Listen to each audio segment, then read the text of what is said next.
16 আনাই মিছে। সুকুমার রায়। বিদ্যে বোঝাই বাবু মশাই, চড়ি শখের বোটে, মাঝিরে কন বলতে পারিস সূর্যি কেন ওঠে?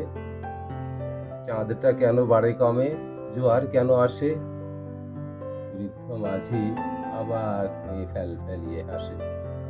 বাবু বলেন, সারা জীবন মরলি রে তুই খাঁটি, জ্ঞান বিনা তোর জীবনটা যে চারি আনাই মাটি। খানিক বাদে কহেন বাবু, বলতো দেখি ভেবে, নদীর ধারা কেমনে আসে পাহাড় থেকে নেবে? বলতো কেন লবণ পোড়া সাগর পারা পানি?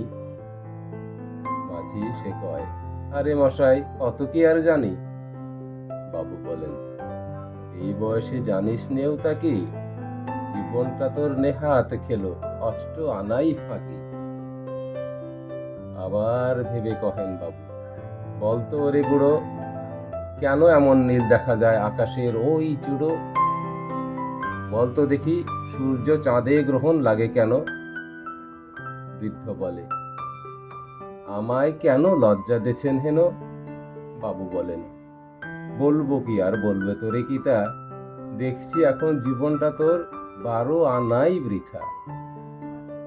খানিক বাদে ঝড় উঠেছে, ঢেউ উঠেছে ফুলে, বাবু দেখেন নৌকা খানি ডুবলো বুঝি দূরে। মাঝিরে কন, এ কি আপদ, ওরে ও ভাই মাঝি, ডুবলো নাকি নৌকা এবার, মরবো নাকি আজি? মাঝি শুধায়, সাঁতার জানো? মাথা নাড়েন বাবু। মূর্খ মাঝি বলে, মশাই এখন কেন কাবু?